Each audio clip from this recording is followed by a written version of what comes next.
only thing that's going to keep you fucking protected from literal fucking Nazi gunmen that are killing innocent people in the street with impunity.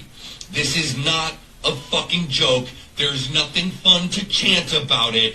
Get your fucking guns and stop these fucking people. Wait, did you hear that? He's literally telling people to grab their guns and head to the streets. This is exactly what's happening in America right now, and nobody is paying attention. Watch this.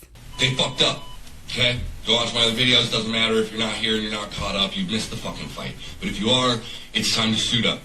Boots on the ground. Nicollet and fucking 26th. My house is 4 blocks away. Anywhere between Franklin and Nicollet and 26th and Nicollet. Show up, ready to go. Okay? Not talking about peaceful protests anymore. We're not talking about having polite conversations anymore. Sorry, but welcome to America 2026, where Second Amendment is the... Okay, let's pause and really break down what we just watched. This isn't just someone venting online. This is a direct, coordinated call to action. Notice the absolute panic, but also the specific instructions he's handing out. Cross streets, locations, telling them to suit up. It completely shatters the narrative that these events are just spontaneous, peaceful gatherings. When someone is looking into a camera and demanding that people bring firearms to stop what he calls Nazi gunmen, you are witnessing organized militant tactics in real time. What's truly terrifying is how casually he justifies the use of extreme force, acting like he's living in a war zone.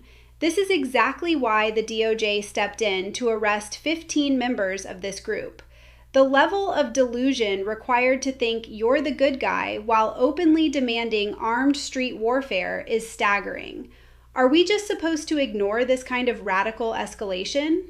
Because my protest has nothing to do with race, nothing to do with gender. Should you have done it some other way? Yeah, probably. Berlin Lou is a 21-year-old Naperville native. And Lou rips this forehand shot. That's him playing tennis at Neuqua Valley High School, where he was graduated in 2022. Last week, Lou sent this scripted video to NBC, claiming responsibility for the cross burning, but saying he had no affiliation with the Ku Klux Klan, apologizing to those who were offended. In the video, he also criticized President Trump. I don't want to wait till his term ends. I don't want to wait until he may or may not get impeached. I want him gone right now. Did you catch the dead-eyed stare in that clip? That is the face of a guy who just admitted to burning a cross in downtown Chicago with a MAGA hat on top of it. He specifically scripted this video to send to the media, making it crystal clear that he doesn't want to wait for an election or an impeachment. He wants the president gone right now. Think about the terrifying entitlement here. He bypassed every democratic process in his mind and decided that his personal outrage justifies staging one of the most historically hateful and violent symbols in American history. And the wildest part? The mainstream media barely touched this story because it completely breaks their preferred narrative. If this had been anyone else, it would be wall-to-wall coverage for months, but instead it gets swept under the rug. It shows you just how far radicalized individuals will go when they think their ideology gives them a free pass. I got you. Lawyer is Kevin Rich. I very much like you should call him. We'll do it. Rich is spelled R-I-C-H. 612-444-2654. Nazis. Fucking pig. Shame on you. Nazis. Fucking Nazis. The fuck out of our neighborhood. Look at them. Fat pieces of shit. Get the fuck out of here. Lazy motherfuckers. Go!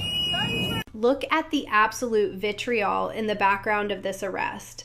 Law enforcement officers are just trying to do their jobs, taking federal suspects into custody, and they are being swarmed and screamed at. They're getting called Nazis and fat pieces of shit by a mob that is completely disconnected from reality.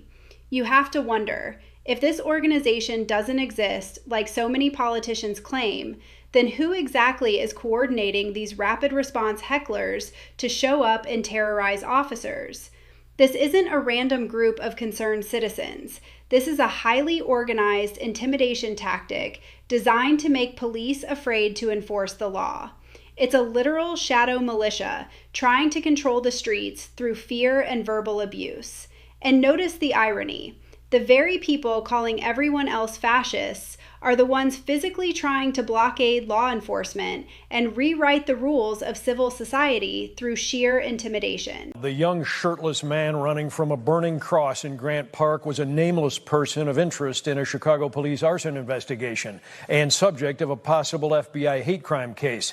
NBC5 Investigates has now interviewed the man who admits burning the cross. University of Illinois Chicago senior Merlin Liu says he knew the implications of a burning cross and had placed a MAGA hat atop the cross, explaining his motivation was to protest Trump administration injustice, not something racist. How did you land on a burning cross? Just, it came up to my head one day. I wanted to find something that I could do by myself, like no organization, no friends, no. I did know about this historical relevance beforehand, but I didn't know the severity, how racially motivated it may seem from what I did. Wait, rewind that. Did he just say he didn't know the severity of how racially motivated it may seem? You have got to be kidding me. You are a senior at a university, and you expect us to believe you had no idea that burning a cross in a public park is a severe, racially motivated threat? This is the ultimate peak of cognitive dissonance. He wanted to do a solo protest, so he picked the literal hallmark of the KKK, but because he slapped a MAGA hat on it and aimed it at a political opponent, he somehow thought he held the moral high ground. It's a desperate attempt to play the victim after committing a massive crime.